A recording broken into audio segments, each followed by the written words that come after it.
What's going on, everyone? GoodMicWork Commentaries back at you with another Patreon donation video. This is going to be a review of the Survivor Series 2003 pay-per-view. I had a lot of fun taking a look back at this show. I have not seen it in many, many years, and I think this is going to make for a really fun episode. I would like to thank the person responsible for this video, awesome listener and loyal supporter of the channel, Joey G. Joey, you've even donated to have a video done once before, I believe. I think it was the Raw 1000 episode. I'll put a link to that right up there in the top right-hand corner. So thank you very much, my friend, for the donation, the video request, and most of all, your patience.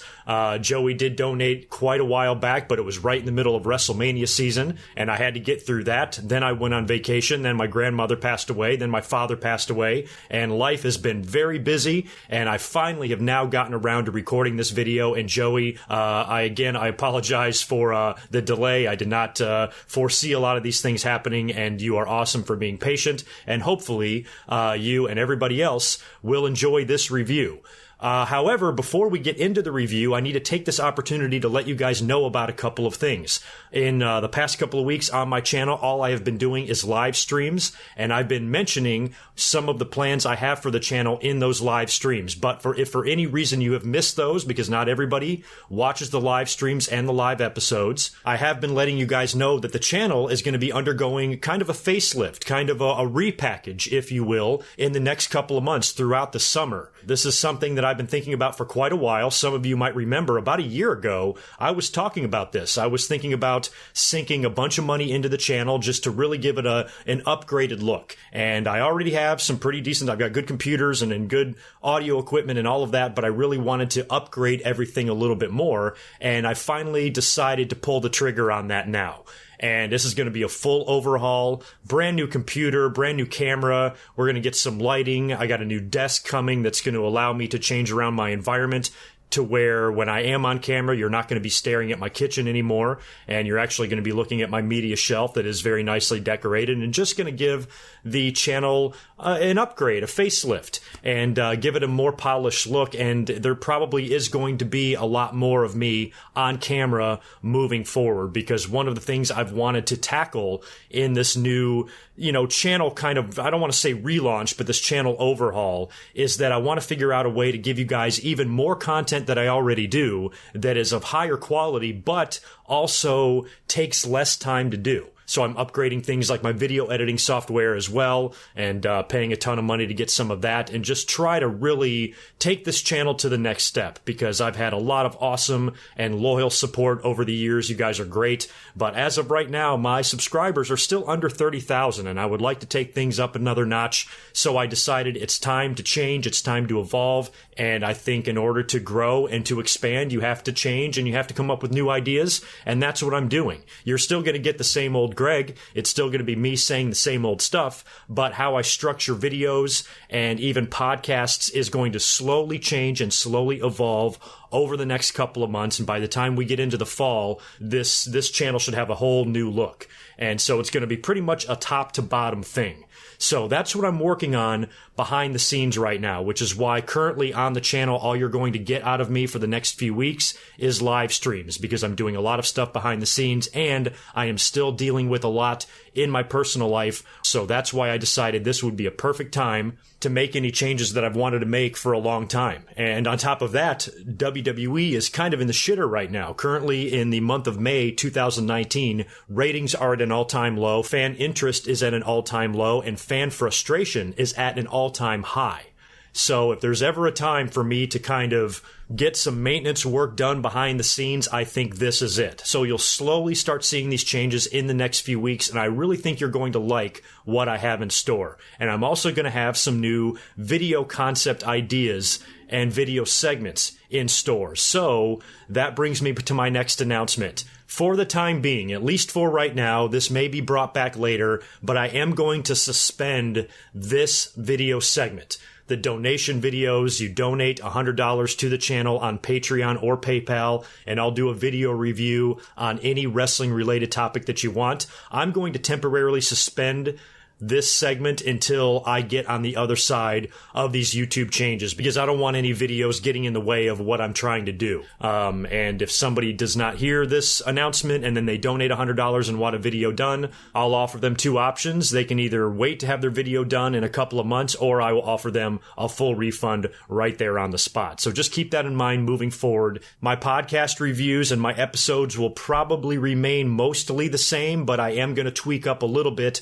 of how I structure those, and I format those as well. And you're probably, like I said, going to get a lot more of me on camera. So I got a lot of ideas and a lot of work going on behind the scenes, and stay tuned. I think you're going to like what you start to see here on the channel in the next few weeks. So that's what's going on there. Now that all of that is out of the way, Joey G, I apologize for using your video to announce some of my plans on the channel, but I'm hoping I'll get a decent amount of views on this, and I wanted to let as many people know about my plans as possible. So thank you for indulging me there. Now we can get into this pay-per-view. Survivor Series 2003 went down on November 16th, 2003 from the American Airlines Center in Dallas, Texas. This was still a pretty fun time in the company. I enjoyed going back and taking a look at this pay-per-view. It was really good, and it had a lot of memorable moments in it. I remember, though, me personally, as I was watching WWE around this time, I started to slowly lose a little bit of interest. I was not nearly as big a fan in late 2003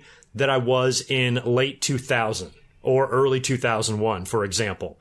I was still a pretty big fan, hadn't taken that little hiatus that I would take in late 2005 after Eddie Guerrero died, but I was starting to inch closer towards not giving a shit as much as I used to. So my personal memories of the show are a little bit limited. I did watch it on pay-per-view. I did purchase it on pay-per-view and recorded it on VHS. This was one of the last few pay-per-views that I think I did record on VHS. I think I would do that all the way up until early 2005, and then my recording of every single pay-per-view in Raw would stop. But I don't really know how many times I've gone back and taken a look at this pay-per-view. There was a lot of things on this show that surprised me as I was watching it, so I've probably only seen this thing the night that it happened, and maybe one other time.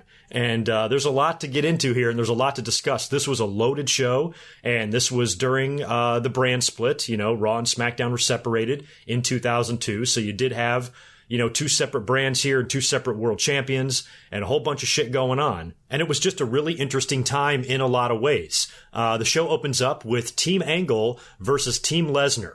And Team Angle consists of Chris Benoit, Brad Shaw, Bob Holly, Team Captain Kurt Angle, and John Cena. John Cena opened up the show, came out there to rap about his opponents. Now, this was right around the time of Cena's babyface turn, I believe. And they would take on the team of, get this, Team Captain Brock Lesnar, A-Train, Matt Morgan, Nathan Jones, and The Big Show. Holy shit, that is a lot of beef. I mean, that team looked absolutely huge, and as the match got underway, and A-Train was eliminated, who is a giant man in his own right, but once he got eliminated and Brock was standing next to The Big Show, Nathan Jones, and Matt Morgan, Brock Lesnar, a guy as massive as him, looked like a child in the middle of all these 7-foot monsters. It was crazy. The visual was absolutely crazy, especially when you know how big Brock is. To see him standing next to three men, all of which dwarf him, is something that I don't think we have ever seen before, and it was quite the sight to see. The match was okay. It had a lot of good action throughout, and it was a lot of fun, and there was a few surprising eliminations throughout the whole thing as well. I think Bob Holly got eliminated by disqualification, and then A-Train got eliminated. Bradshaw got eliminated by The Big Show. Matt Morgan got eliminated by Kurt Angle after the Angle Slam. And let me just say something about Matt Morgan. I always loved him. I always thought that he had huge potential. He just did become the mayor of, I think, a county in Florida.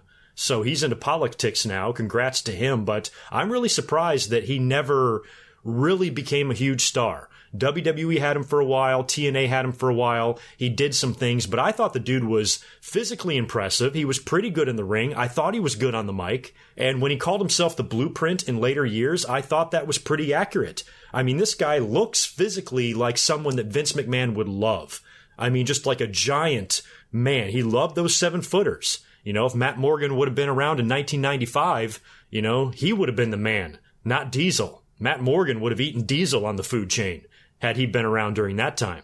So I'm surprised that no one was ever able to capitalize on Matt Morgan. I don't know if that can be blamed purely on the companies that he worked for or him personally. I don't know where the blame falls there, but I just thought on the surface, the guy had a lot more to offer than what he was allowed to give to the wrestling business, and I wish he would have gotten more of a chance. But he had a pretty good showing in the WWE for the most part, but did get pinned by Kurt Angle here. Nathan Jones, another physically impressive monster. Now, he just didn't work out from the word go. Wasn't that good in the ring. I thought Matt Morgan was better, and Nathan Jones had some other issues that just the wrestling business wasn't for him. But he was still every bit as physically impressive as Matt Morgan was, and it's just to see these monsters in the ring, they are scary big. You know, I mean, I'm shitting my pants on the other side of a computer screen 16 years later looking at these guys. That's how physically menacing they look.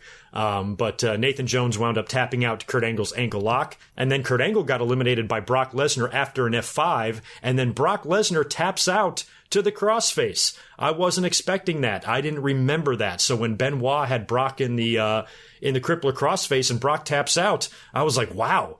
But it makes sense looking back because Chris Benoit was on the road to the WWE title. He would go on to win the Royal Rumble and then win the world title in the main event of WrestleMania 20. So I'm glad he kind of got a tap out victory over Brock here, but it still shocked me. Big Show was then eliminated by John Cena after, I think, a chain shot to the face, and Cena lifts him up for the FU. And Big Show at this time is the United States champion. And I don't remember the U.S. title history. I'm not sure if he dropped this belt and then won it back before WrestleMania 20. But I'm guessing here he just held the belt until WrestleMania 20 when Cena beat him for it in the opening match for the U.S. title there. So that was a long run by Show, apparently. And your survivors of the match was John Cena and Chris Benoit. I'd kind of forgotten about this match, and I knew that Team Angle won, but I just couldn't remember how. So to see Cena and Benoit as the survivors, as the last two standing guys, was a pretty interesting sight to see. The next match was for the WWE Women's title. Molly Holly, champion, defending against Lita, and Molly Holly retained. She ended up taking off the middle turnbuckle pad, exposing the steel ring, and then slingshotted Lita face first into that and wound up pinning her and retaining the title. The match was okay, but I thought it could have been better when you look back at this time in WWE with the women's division. You only had a few wrestlers that knew what they were doing. You had Molly, you had Trish, you had Lita, you had Victoria. Who else? Maybe one or two others. But for the most part, the women's division was not very solid, and Molly Holly and Lita were two of the best. But I thought this match wasn't that great considering how good the two of them are. Next up, we had the ambulance match, the infamous ambulance match between Kane and Shane McMahon. What I remember most about this more than anything else, more than the match itself, was the build to this match. The build was insane. This involved Linda McMahon getting tombstoned, Shane McMahon locking Kane inside of a limo and then crashing it into an 18-wheeler or something in the parking garage. That was nuts. Shane was also tied to the ring post, and Kane hooked up Shane's testicles to a car battery, which still is one of the best moments in Monday Night Raw history. So the build to this was absolutely bonkers, and the match was brutal.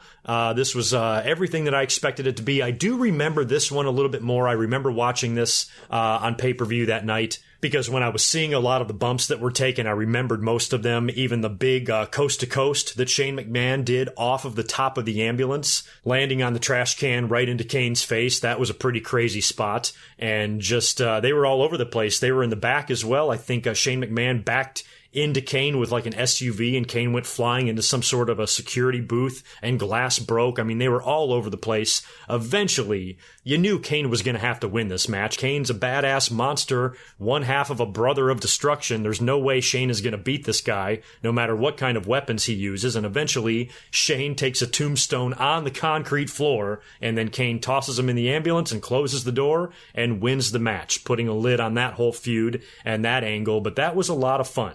I thought the build was fun and wacky and nuts, and the match lived up. I mean, the match was good, hard-hitting, and brutal, and Shane, much to his credit, he always just takes an ass kicking out there. This match reminded me a lot of the Kurt Angle match from King of the Ring, where Shane just destroyed himself. And he did a lot of that here for Kane in this ambulance match. Very brutal, very good, and very memorable. I liked it. They had kind of a weird segment up next. Jonathan Coachman is in the ring talking smack. They had Eric Bischoff come out, Mark Cuban, because they are in Dallas, and he was the owner of the Dallas Mavericks back then as well.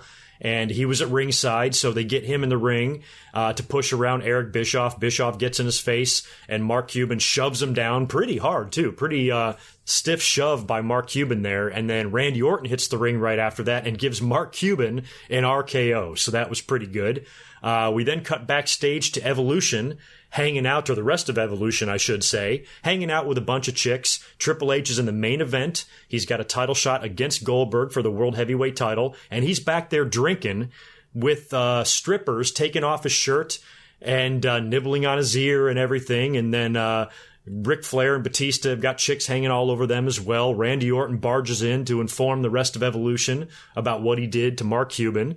And then one of the strippers pinches his nipple, and it was very strange, and I couldn't wait for the fucking segment to be over. Let's move on. We had a tag team title match up next, the Basham Brothers with Shaniqua. I had almost forgotten about the Basham Brothers. They were champions defending against Los Guerreros.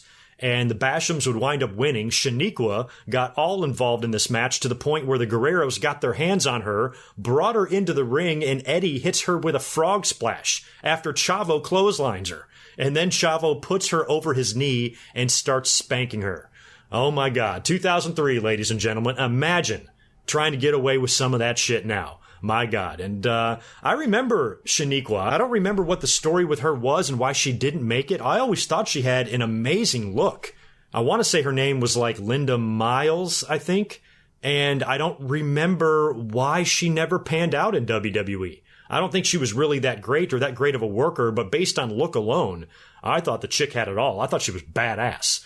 But that whole match was kind of just like, wow. And it wouldn't be long. Guerreros would be split up shortly after this because Eddie would go on to beat Brock in just a couple of months at No Way Out for the WWE title. So this was pretty much the end of Los Guerreros and the beginning of Eddie Guerrero as a world champion in WWE. Next up, we had the big Team Austin versus Team Bischoff match. This thing was nuts. They were doing the deal on TV, and I remember not being a huge fan of this. Austin, of course, had his retirement match at WrestleMania 19 against The Rock. They were still using him on TV in the sheriff role and the co-GM role and just trying to give him things to do. And he was getting physical a lot. He was beating the shit out of everybody on TV. So even though Austin was retired from the ring, he was still taking bumps and giving offense a lot on television. So I thought back then, if Austin was doing all that, why couldn't he just get in the ring and wrestle then?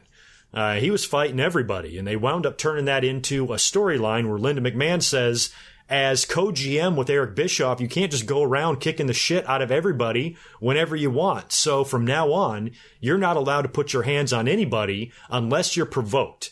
And if you do, you'll be fired or relieved of your duties or whatever. So now Austin is in this pickle where all of the heels are getting in his face and trying to get him to attack them, but he can't because he has to be provoked first. So as long as somebody touches him first, then he can do whatever he wants. So Bischoff winds up proposing a match at Survivor Series where he makes a team and Austin makes a team. And if Austin wins, then the ban is lifted. Austin can kick the crap out of anybody he wants. But if Team Bischoff wins, then Austin is gone from the WWE. He's fired or whatever. He just has to leave. So Eric Bischoff comprises his team of Christian, Chris Jericho, Mark Henry, Scott Steiner, and Randy Orton, taking on Team Austin comprised of Rob Van Dam, the Dudley Boys, Booker T, and Shawn Michaels. That's a hell of a team.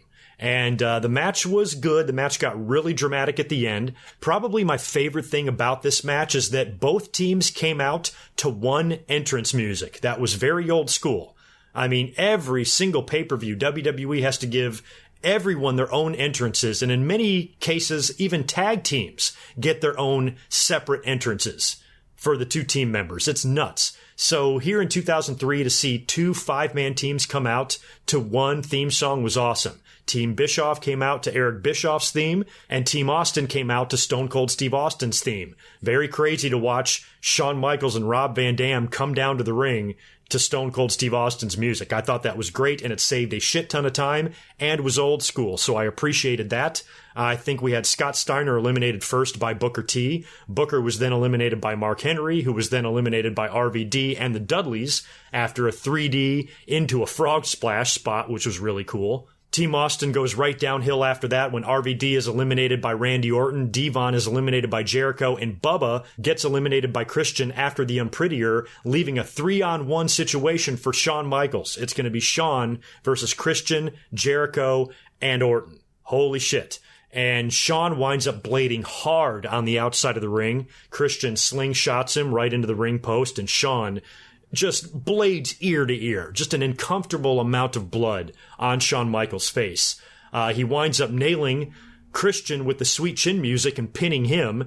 And later on, Jericho has got a bloody Shawn in the walls of Jericho, and Shawn counters and cradles him and scores a 1-2-3. And now it's 1-on-1, Shawn Michaels bleeding like a stuck pig versus Randy Orton. He's about to hit the sweet chin music on Randy Orton when Eric Bischoff hits the ring and attacks Shawn Michaels. Then Austin gets in the ring and attacks Bischoff, and he nails Randy Orton with a picture-perfect stunner. I would love to put that footage on the screen here for you, but just a couple of days ago, I lost 2 videos due to 15-second video clips, so I've just got to get away from doing that altogether and just keep it to still shots only. But go back and watch this show on the network and watch the way Randy Orton sells the stunner. It's fucking hilarious. And as if poor bloody Shawn Michaels isn't at a big enough disadvantage as it is, he is now attacked when Austin is beating the shit out of Eric Bischoff in the aisleway with his back turned. He's attacked by Batista, who hits the ring and nails Shawn Michaels with the Batista bomb,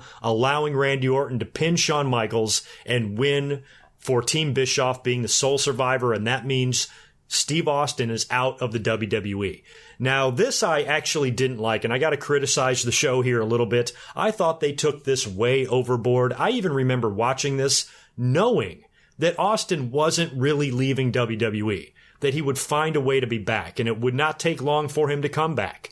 This reminded me of 1998, when he was fired, quote-unquote, at the October pay-per-view when he was the special referee, and I attended all of the house shows that following week after that pay-per-view, and Austin was on every single one. You knew he wasn't really fired. You knew he would show back up next week, and he did with the new contract and all of that. And this felt a lot like the same thing. The announcers tried to oversell it, you know, with their somber tone and, oh, this is the end of Austin in the WWE, but we knew it was bullshit, and I thought it went on way too long. He winds up shaking Shawn Michaels' hand and thanks him for the effort. No hard feelings there. And then he would wind up coming back out to cut a promo, talking about how he got his start in Dallas, and that's where he kind of fell in love with wrestling to begin with.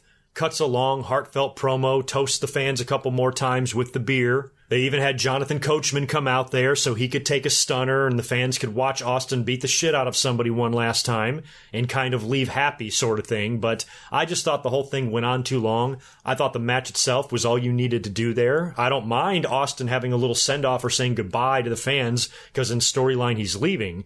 But I thought what they did was just way too long. Just way too long. And it was about as long as the match. And didn't need to be that much, in my opinion. But Austin would be, quote, out of the WWE, but by the time we got to WrestleMania 20, he was right back in sheriff role, and he was stunning Goldberg and Brock Lesnar right the hell out of the WWE. Next up, we had the Buried Alive match. So both Brothers of Destruction were involved in some sort of a gimmick match here. Kane won his ambulance match earlier on against the Son, and now Taker's taking on the Daddy in the Buried Alive match. And this marked the end of the American Badass. We never saw the American Badass after this match. He was literally buried alive, and we haven't seen him since. The match was not much. It was all Taker the whole time. He beat the piss out of Vince. And if we hadn't seen enough blood in the previous match with Shawn Michaels, we saw just as much, if not more, here with Vince. I don't know what the hell Vince and Shawn were thinking, bleeding out half of the amount of blood they have in their body in the ring on this pay-per-view. It was crazy how much blood I saw. Vince just takes a shit ton of punishment throughout the whole thing. all the way up until they are now in the aisleway, brawling around the dirt. I think Vince finally does hit Taker with a low blow or something. He does finally get a little bit of an advantage at the end there, but for the most part, this was 90% Taker. And just as Taker is about to dump Vince into the grave, an explosion goes off, and Kane jumps out of that big dirt mover, or whatever they're called, jumps out of the big truck, attacks the Undertaker, throws him into the grave, and then Vince's bloody ass climbs up into the truck and releases all the dirt down on top of the grave, burying the Undertaker alive, and Vince wins with help from Kane, and that would be what would set up the WrestleMania match. And I liked this, and I remember rumors right after this, like fans almost immediately knew that this was going to lead to the return of the Dead Man, because I believe word was out. If I remember right, I think word was out that WWE was going to be going back to the Dead Man gimmick, because I remember not being surprised when I heard it, and I remember kind of seeing it coming. So this was a perfect setup for that. It takes Undertaker out, it buries him, it keeps him off TV for a while, so he can kind of grow his hair long and do all the things he needs to do, and then return as the Dead Man. I thought this was a perfect way to set it up. I think the payoff at WrestleMania 20 didn't live quite up to what I was hoping it would all the way back at Survivor Series, but the way they set this up here in the Buried Alive match I thought was great, and you knew that we were going to see Undertaker versus Kane at WrestleMania, and then Undertaker would start teasing that on TV with little promos and little bursts of lightning, or his music would play or something like that. Shit would happen. He would be fucking with Kane all the way up until WrestleMania and then return. So I thought this was a really good setup here, and it gave WWE a way to give Vince the victory here and send Taker off at the same time. So I thought it was executed relatively well, and a very evil Kane back then. I liked the initial unmasking of Kane. I didn't like unmasking Kane, but the character that he was and how it kind of gave him a rebirth and gave him a direction, and he was as vicious and evil, even more evil than he was when he first got there. I really liked it. Unfortunately, they would drop the ball on a lot of things with Kane throughout his career, and I didn't really like him unmasking at all. But when he did unmask, I thought the bald Kane, the evil Kane, the tombstoning Linda McMahon, setting Jim Ross on fire Kane was awesome. And finally, we're on to the main event now. World Heavyweight title on the line. Goldberg defending the World Heavyweight title against Triple H. Now, Goldberg and Triple H had had a long run up until this point. There was a lot of controversy when Goldberg was in that Elimination Chamber match, and he lost. A lot of fans thought that should have been his moment, and Evolution kind of ruined it. He would wind up winning the title the next month, but still a lot of fans thought it was too little too late. And here he goes into Survivor Series, and for all of the shit that Triple H gets, let me tell you something. The entire Evolution faction put over Goldberg here.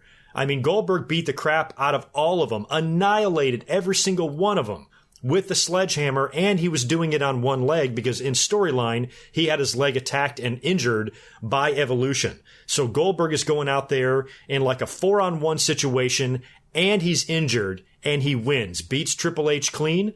And all of Evolution tries to get involved, and Goldberg takes Triple H's own weapon and takes out each and every one of them, and has a chance to even take out Triple H with the sledgehammer in the end because the referee is knocked out, but ultimately decides not to, tosses the sledgehammer outside of the ring, nails Triple H with the spear, hits him with the jackhammer, and gets the 1, 2, 3, and it was a complete and total annihilation of all of Evolution by Bill Goldberg. I thought Goldberg was presented very well here. They made a few mistakes with him prior to this, but I thought this match, in itself was a pretty good display of how strong of a character Goldberg is.